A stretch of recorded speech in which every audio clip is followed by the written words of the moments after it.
Bonjour et bienvenue dans Tech ou Transformation en cours, une émission de News Assurance Pro en partenariat avec CGLIM Assurance. Nous allons parler d'indemnisation, de data et de conseillers augmentés. A tout de suite!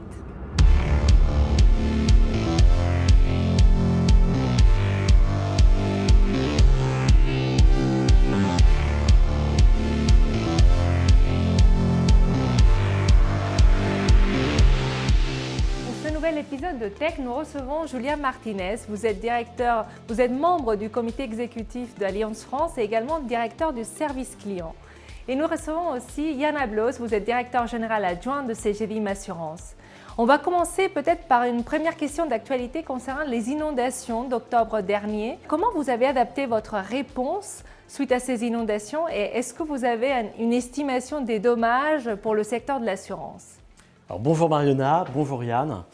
Effectivement, je suis très heureux d'être avec vous. Oui, la dépression Kirk, c'est l'une des nombreuses manifestations d'une accélération du changement climatique auquel nous, assureurs, avec nos partenaires, nous devons nous adapter. Alors, quelles mesures nous avons prises?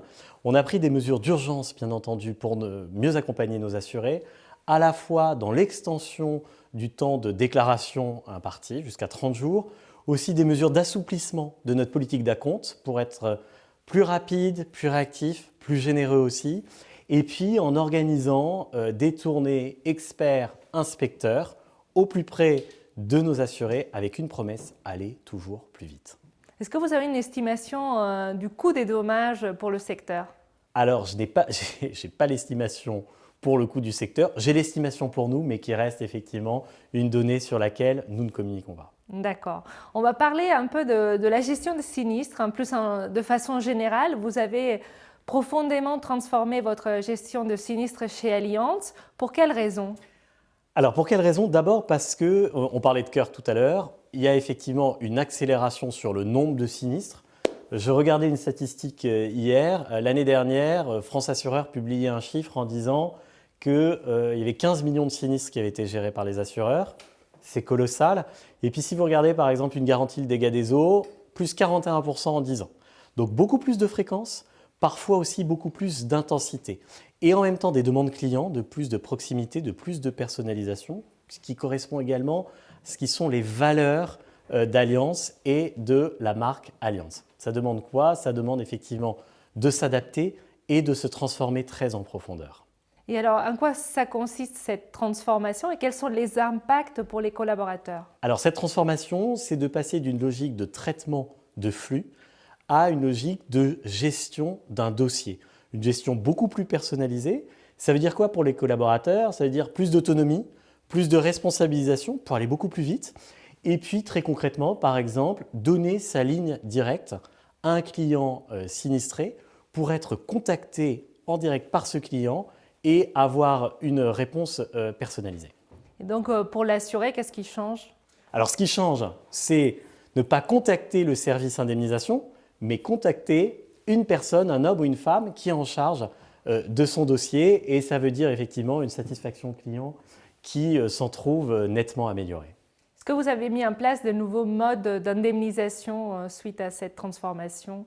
Alors, on n'a pas mis en place de nouveaux modes d'indemnisation, mais effectivement, pour aller plus vite, on propose une palette de solutions un peu plus large et que l'on pousse aussi. Le gré à gré, la réparation en nature en font évidemment partie. Qu'est-ce que vous en pensez, Yann, de ces nouveaux modes d'indemnisation? Je ne sais pas si on peut dire qu'ils sont nouveaux, mais qu'est-ce que vous en pensez, par exemple, du gré à gré? Alors, je pense qu'en effet, on est dans une période où c'est important d'avoir un service client et de faire de la rapidité, comme évoqué par Julien. Il y a certains acteurs d'ailleurs qui s'aident d'outils d'intelligence artificielle pour faciliter cette indemnisation au plus rapide. Je pense notamment pour des cas de dégâts liés à des tempêtes. Il y a certains outils aujourd'hui qui existent où la personne qui fait la gestion des sinistres va pouvoir se connecter en direct à une chaîne météo qui va lui donner la vitesse du vent et ça va permettre à l'assureur de ne pas avoir à faire appel à un expert pour venir faire cette mesure et valider l'indemnisation. Un autre exemple que j'ai en tête, c'est pour des dégâts des eaux. Certains acteurs aussi font appel à des outils qui permettent d'envoyer des photos de la part de l'assuré et pour pouvoir faire une analyse et plus rapidement aussi valider, encore une fois, sans avoir à déplacer un expert et surtout répondre plus rapidement et sans doute justement aussi à la demande de l'assuré. Ce sont des choses que vous faites déjà? Alors c'est bien sûr des choses que l'on regarde, c'est à la fois à la main des gestionnaires, mais c'est aussi au service de nos experts. Là aussi, je dirais, notre volonté est commune, aller plus vite, mieux indemniser. Alors on va parler maintenant un peu d'assurance de personnes. Allianz France a fait le choix de déléguer la gestion de ses contrats santé et prévoyance à CGLIM Assurance et de transférer 200 collaborateurs. Où en est le projet aujourd'hui? Alors vous avez raison, c'était l'année dernière, il y a 201 personnes, pour être très précis, qui ont été transférées dans le cadre de ce transfert d'activité. On a passé avec Yann des étapes importantes et la dernière en date, c'était il y a une dizaine de jours. C'est la migration du portefeuille de santé collective, la migration informatique. C'est une migration très ambitieuse, hein. On parle de 100 000 contrats, 500 000 affiliés, personnes protégées, une migration techniquement réussie. On travaille conjointement encore à résoudre ce qui doit l'être, mais c'est une étape assez importante dans ce beau partenariat qui est le nôtre. Alors Yann, vous êtes au pilotage de ce projet. Quels sont les facteurs clés de succès pour réussir ce type d'opération? Alors, il y en a beaucoup, mais j'en vois 3 principaux. Un premier, c'est un sujet culturel et d'accompagnement du changement. Le côté reprise de personnel, qui est une des spécificités de CGDIM. On avait déjà réalisé des opérations de ce type-là avec des acteurs de taille moins importante qu'Allianz. Ce côté compréhension de la culture des collaborateurs qui viennent, qui sont des collaborateurs pour certains qui ont passé 30 ans, 40 ans, quasiment toute leur carrière chez Allianz, les intégrer chez CGDIM, qui est un acteur délégataire de gestion, c'est un chantier à ne pas négliger. Donc ça, c'était le premier point sur lequel on a encore du travail et on est au début du chemin et on continue les efforts là-dessus. Le deuxième, en effet, on a passé un jalon important sur la migration de la partie santé collective. On a encore 2 grands jalons, la migration de la prévoyance collective l'année prochaine et de la santé individuelle dans 2 ans. Et sur ces sujets de migration, un des exemples pour nous, pour sécuriser ça, c'est des bascules à blanc. On en a fait un certain nombre pour faire des comptages à chaque fois, réussir à sécuriser ce qui peut l'être, ou alors limiter au maximum ce qui ne pourra pas être intégré en automatique. Et ce qui m'amène vers le 3e facteur clé de succès, qui est lui au niveau du dispositif de gestion. On a le dispositif de gestion évidemment qu'on a mis en place pour sécuriser le run, les affaires récurrentes, mais il y avait aussi le dispositif qu'on a renforcé pour sécuriser les opérations post-bascule avec un certain nombre de traitements manuels à réaliser. Et celui-là, il est clé tant sur la partie back-office que sur la partie téléphonie, notamment pour prendre les appels des adhérents, mais aussi des apporteurs et du réseau. Donc voilà, dispositif de gestion en 3e facteur clé de succès. On se revoit dans 2 ans pour parler de la bascule de l'individuel. Avec plaisir. Peut-être avant, mais ce qu'a dit Yann est très important parce qu'il y a un sujet de confiance. Et le sujet de confiance, c'est pour nos affiliés et c'est aussi pour le réseau. Et ça, ça fait partie des sujets sur lesquels on travaille très étroitement. Alors, on va parler maintenant un peu d'assurance vie. Julien, comment utilisez-vous la technologie pour améliorer le parcours en cas de décès? Alors, c'est un bon point parce qu'on parle souvent, et dès qu'on parle d'automatisation, d'IA, c'était les exemples aussi de Yann, on passe beaucoup au dommage. Mais c'est vrai aussi que dans le domaine de l'assurance de personnes et particulièrement de l'assurance vie, la technologie nous aide. Vous parlez de l'indemnisation décès, c'est un parcours très complexe. C'est complexe et c'est extrêmement régulé. On a voulu redonner plus de temps à nos gestionnaires, à nos indemnisateurs décès pour l'analyse et un peu moins dans le recueil de la foultitude de pièces qui sont nécessaires. Et c'est pour ça que depuis 1 an et demi, on teste et on a mis en production 2 robots à la fois, soit pour le recueil des pièces ou pour la mise en paiement, pour justement donner plus de temps à nos indemnisateurs décès pour se concentrer sur l'analyse, aller plus vite au service cette fois-ci des bénéficiaires de nos assurés, de nos clients décédés, et puis aussi mieux répondre au délai imposé par la loi Eckert. Merci pour cette illustration. Nous allons aussi parler d'intelligence artificielle et de l'utilisation de ChatGPT. Alors, dans quel endroit de la chaîne de valeur de l'assurance pensez-vous, Yann, que l'intelligence artificielle dite générative peut avoir le plus d'impact ? Alors, nous, on ne travaille pas sur ChatGPT, mais on utilise en effet l'intelligence artificielle et c'est incontournable pour une plateforme comme Cegedim. J'ai 3 exemples en tête. Un premier, c'est sur la téléphonie. On a un outil de téléphonie qui, grâce à l'intelligence artificielle, va réaliser un certain nombre de tâches de manière automatique, du type renvoi de carte de tiers payant par exemple. Grâce à la téléphonie, on va aussi comprendre les appels et les intentions des assurés et les orienter dans notre serveur vocal interactif pour amener leurs réponses ou alors, en cas d'appel complexe, faire prendre les appels évidemment par des humains. Donc ça, c'est sur la partie téléphonie. Sur la partie gestion de flux et back-office, chez Cegedim, on développe aussi une solution où on utilise ce qui est IA générative pour comprendre les intentions des assurés qui nous envoient des courriers avec des factures. Par le passé, on était souvent sur une réception d'un pli, on va l'analyser, on va faire de la DRAD et indemniser ce qui peut l'être, et on va essayer de tout faire en une fois, et au final, malheureusement, ça va rester chez un gestionnaire. Là, on fait en sorte, avec cette compréhension d'intention, déjà de comprendre les différentes demandes, éventuellement de le répartir dans des citernes de gestionnaires différents, voire aller jusqu'au bout du traitement en automatique dans nos outils. Et le troisième point, c'est sur la gestion de fraude. J'en parle parce qu'avec Allianz, on a déployé aussi dans le cadre du projet toute une analyse et une lutte contre la fraude avec notre partenaire Shift Technology. Et là-dessus, il y a aussi pas mal d'intelligence artificielle pour détecter les bons scénarios de fraude qui évoluent de plus en plus. Il y a beaucoup d'illustrations dans ce domaine. Juliane Martinez, dans le service client, on parle beaucoup de conseillers augmentés grâce à l'intelligence artificielle. Est-ce que vous avez des expérimentations en cours en la matière ? Alors oui, nous, on n'utilise pas non plus, effectivement, Yann, ChatGPT, mais on utilise Allianz GPT, qui est effectivement un outil de génération d'IA générative mis à disposition par le groupe. Il y a une foultitude de choses sur lesquelles, effectivement, on teste des cas d'études. Il y en a, j'en tiendrai peut-être 1 ou 2 qui sont aider nos conseillers, ce qu'on a fait avec les robots, à détecter plus vite et à réaliser plus vite la bonne adéquation entre un sinistre, un cas d'espèce qui est déclaré, et la couverture qui était la garantie qui était comprise dans le contrat, pour être capable de répondre beaucoup plus vite aux clients, y compris sur des cas parfois complexes, et lui dire si nous sommes en mesure de tenir la promesse, si ça fait partie du contrat ou si c'est en dehors du périmètre. On teste des cas, par exemple, à la protection juridique, chez Allianz Protection Juridique, Protexia. Également, cette fois-ci, pas côté indemnisation, mais toujours dans mes équipes, pour les souscripteurs, pour la partie assurance de particulier, pour la partie qui n'est pas déléguée à nos intermédiaires, pour certains grands risques, pour des véhicules haut de gamme. On a aussi des outils qui aident, pour le coup, souscripteurs augmentés, à aller plus vite dans la réponse et la prise en charge de la demande pour souscrire ou non l'affaire.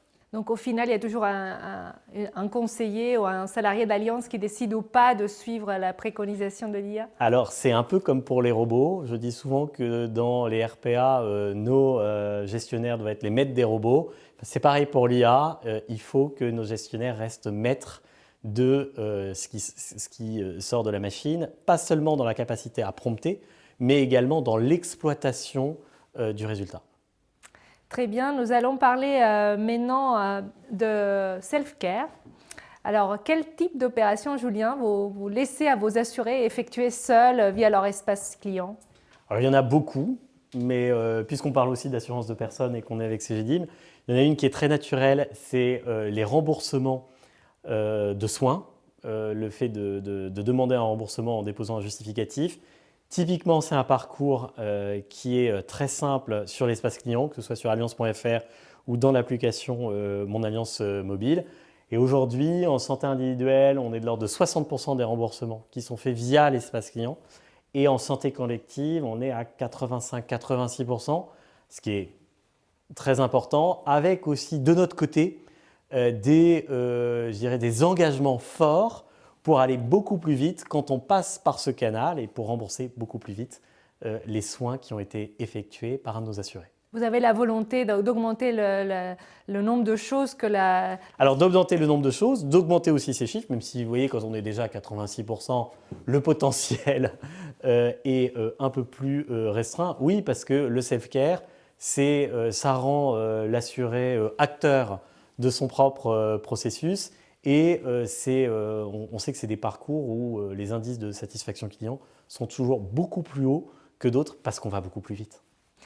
Ces dernières années, on a beaucoup entendu parler d'omnicanalité également. Alors, quelles sont les difficultés que rencontrent encore aujourd'hui les acteurs de l'assurance pour apporter une réponse, quel que soit le canal par lequel l'assureur est contacté?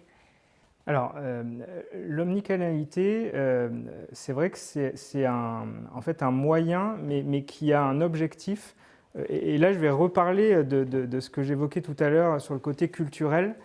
Cegedim, nous, on est une plateforme industrielle et quand Allianz a fait appel à nous, notamment pour cette partie-là, nous, en intégrant des collaborateurs avec Allianz, on a pas mal de choses qu'on a appris aussi, notamment sur la partie service client. Et service client avec un message fort qui est apporter une réponse en une fois. Et c'est pour ça, pour moi, que l'omnicanal est important. Il y a un sujet là-dessus de compétences, ça veut dire qu'il faut que les acteurs, notamment les gestionnaires pour le cas de Cegedim, soient multicompétents et capables de traiter des questions de vie du contrat, de cotisation, de prestations, etc. Donc il y a ce sujet de compétences qui est vraiment pas simple, au niveau d'ailleurs du back-office, mais aussi des téléconseillers au téléphone. Ça c'est le premier sujet. Et le deuxième sujet, c'est le sujet d'outils. Et c'est là où il y a aussi une complexité, et c'est ce sur quoi on travaille beaucoup chez Cegedim, c'est d'avoir des outils qui s'interfacent bien entre eux, entre la partie contrat, la partie prestation, la partie digitale, donc tout ça mettre dans un même ensemble pour pouvoir apporter cette réponse complète et unique au client.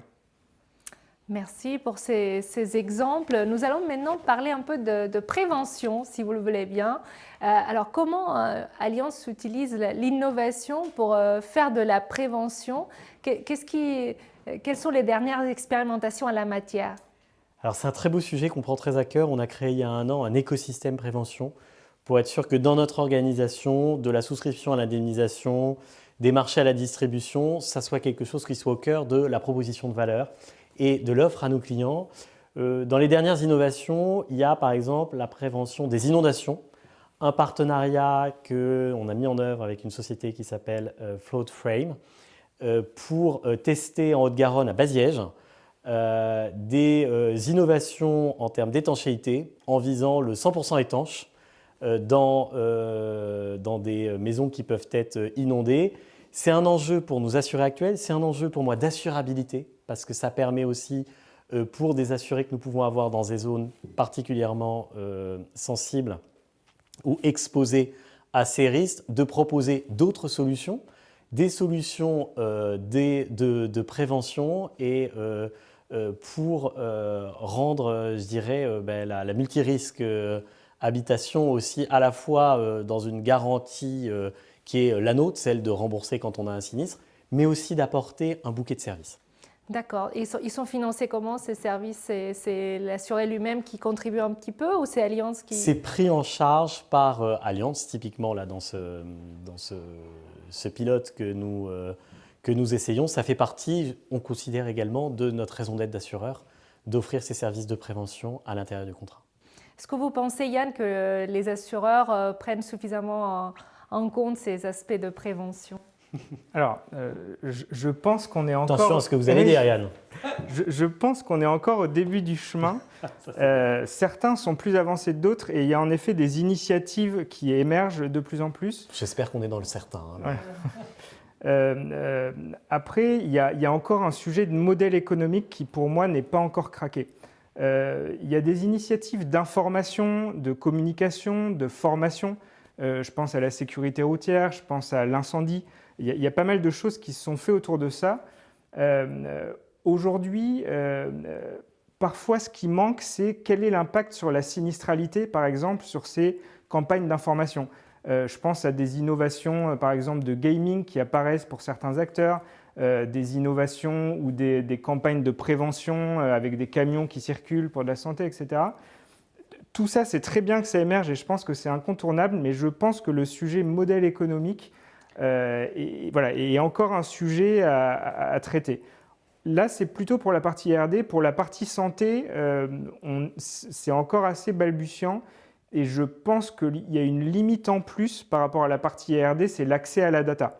Et l'accès à la data sur la partie santé est très contraint, réglementé, comme on le sait, pour un certain nombre de bonnes et de mauvaises raisons parfois.